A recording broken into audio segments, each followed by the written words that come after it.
mismo tema prácticamente toda la semana pasada, el tema del alumbrado público, una necesidad real en Ciudad Juárez. Mira, ya trajimos la versión, no en esta mesa porque no nos los ha permitido, pero ha hablado mucho sobre este mismo tema el priista independiente, hoy presidente municipal, Armando Cavada, quien dice que es lo que la ciudad necesita. También entrevistamos a los priistas clásicos, quienes están en desacuerdo con él. Entrevistamos a los panistas, también no están de acuerdo con él. Entrevistamos incluso a Plan Estratégico de Juárez. Plan Estratégico de Juárez dice que no es lo más viable. Sin embargo, no habíamos tenido la oportunidad de entrevistar a una voz distinta, a gente que represente, por ejemplo, a Morena en el Congreso, ¿no? Bueno, usted representa a los ciudadanos de Juárez del Estado en el Congreso, pero llegó vía el partido Morena. Así es. Quiero preguntarle su opinión al respecto de este proyecto de alumbrado. Yo ahí me esperaría que sea el Ministerio Público al que tiene ahorita el expediente, el que turne el caso a un juez, considerando que sí hay elementos.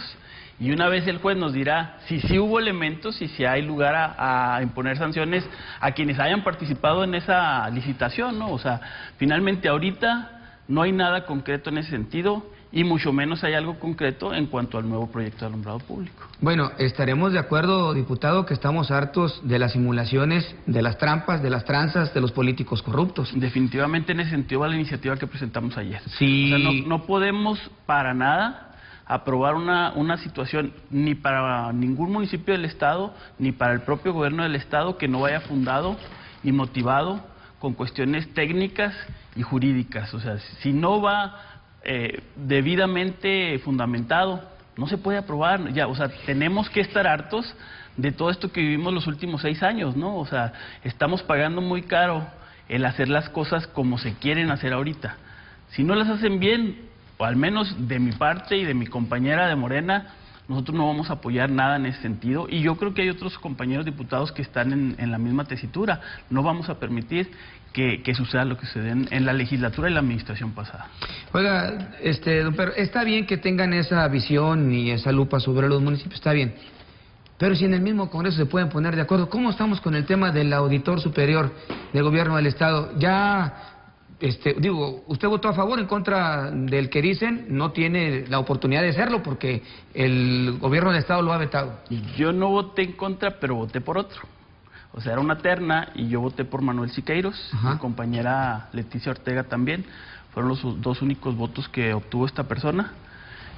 Cuando la terna se decidió en el seno de la Junta de Coordinación Política, que es el organismo que agrupa a todos los coordinadores de las 9 fuerzas políticas representadas en el Congreso, quien obtuvo el aval de los 9 representantes de partido ahí en esa Junta de Coordinación Política fue Manuel Siqueiros, porque la entrevista que se le realizó y todo el procedimiento de designación fue el que sacó las mejores calificaciones. Entonces, en congruencia, nosotros decidimos darle el voto a él ya en el Pleno. Pero burdamente, cuando llega al Pleno, quien recibe la mayoría de los votos es Ignacio Rodríguez. Y burdamente digo porque finalmente yo creo que sí había gente dentro de los diputados que sabía que Ignacio Rodríguez Bejarano era inelegible. Y lo dejaron llegar hasta esta instancia y dejaron que se votara su candidatura cuando no era posible que estuviera ahí. ¿Y cuál será la intención? Pues imponer a alguien que le dé seguimiento al status quo, ¿no? Hay gente interesada en que la opacidad, la no rendición de cuentas siga siendo el pan de todos los días, la corrupción, la impunidad. O sea, si esa gente, si estos diputados están en esa tesitura, es que no están respondiendo a la promesa que le hicieron a los ciudadanos cuando andaban en campaña. Ellos le prometieron a la gente que las cosas iban a cambiar y están haciendo todo lo contrario, están haciendo todo lo posible porque las cosas sigan igual. O sea, no es posible que tengamos a un titular de la Auditoría Superior del Estado, el órgano encargado de fiscalizar a todos los entes de gobierno, a los organismos autónomos, a las universidades, a una persona que de hecho entra mintiendo, entregando documentos falsos. Esto es corrupción, y corrupción de primer nivel, y esta persona es un cínico porque está pidiendo ir el martes a la Junta de el decreto que se votó en el Pleno de la votación que se hizo en el Pleno del Congreso, ¿no? Entonces, él no está ahorita legalmente como auditor, está usurpando una función que no le pertenece, y eso también es la comisión de un delito incluso. Entonces, ¿usted coincide con la versión del gobierno del Estado?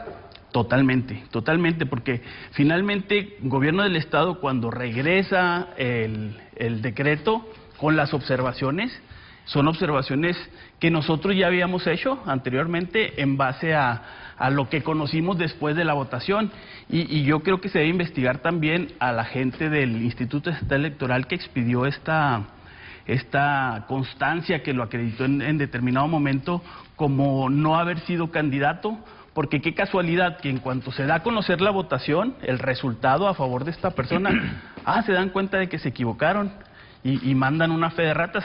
Una fe de ratas es cuando se equivoca uno en una letra o en el sentido de una palabra o como dice uno, un error de dedo. Este no es un error de dedo.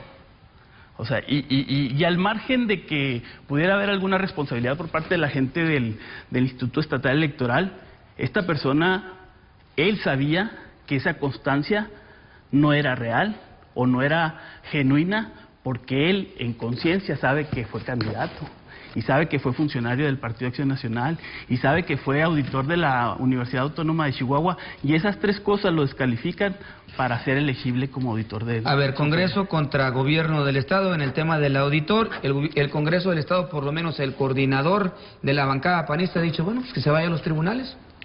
Bueno, es que también es un cínico. Miguel Latorre ha demostrado un cinismo muy grande, muy grande.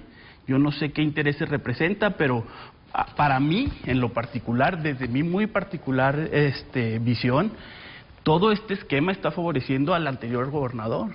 O sea, a mí me preocupa que haya gente desde el PAN que está trabajando para crear este escenario para cubrir los errores o los delitos que cometió el anterior gobernador y algunos de sus funcionarios. O sea, eso es muy grave. O sea, porque yo veo como que hay más interés por parte de ciertos panistas en trabajar en ese sentido que incluso de los mismos priistas que trabajaron con Duarte en su gobierno. ¿Ahorita están desaparecidos o amparados? Sí, pero yo creo que deberían estar amparados y desaparecidos algunos del Partido Acción Nacional que trabajan en este sentido. ¿Usted cree que hay un PRIAN? Totalmente, y lo he dicho ahí en el Pleno y se lo he dicho en su cara.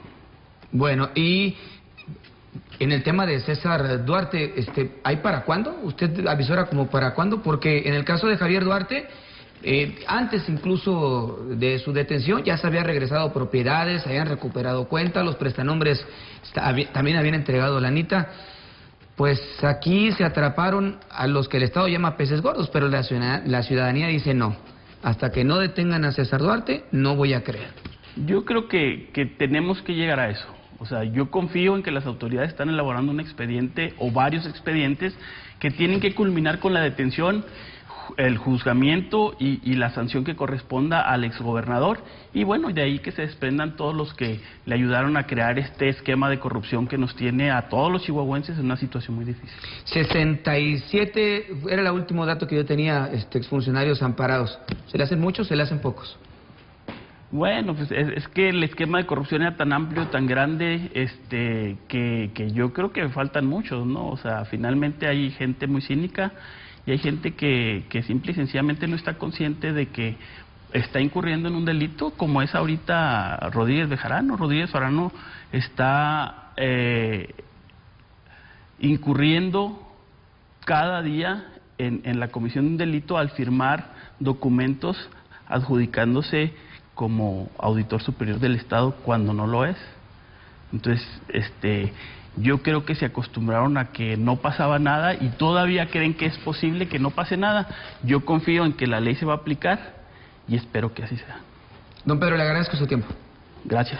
Hasta la próxima. Hagamos una breve pausa y ya continuamos aquí con más. Porque evolucionar es natural. Ahora somos Gas Natural del Norte. Conoce nuestro nuevo sitio web www.gasnn.com, en donde ya puedes consultar tu saldo y factura en línea. Llámanos al 01800-015-1616. Gas Natural del Norte. Evolucionando para ti.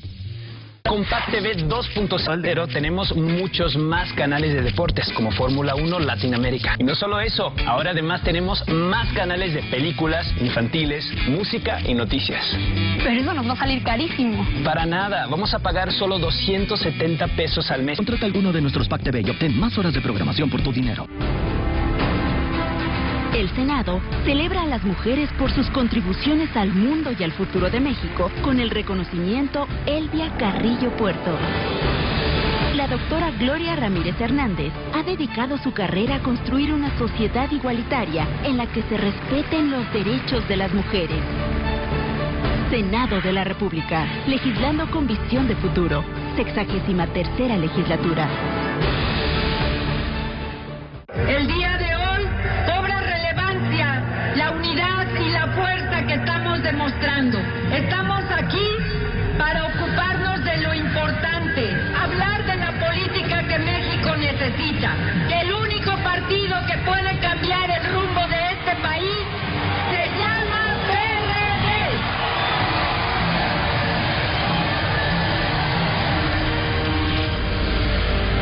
PRD.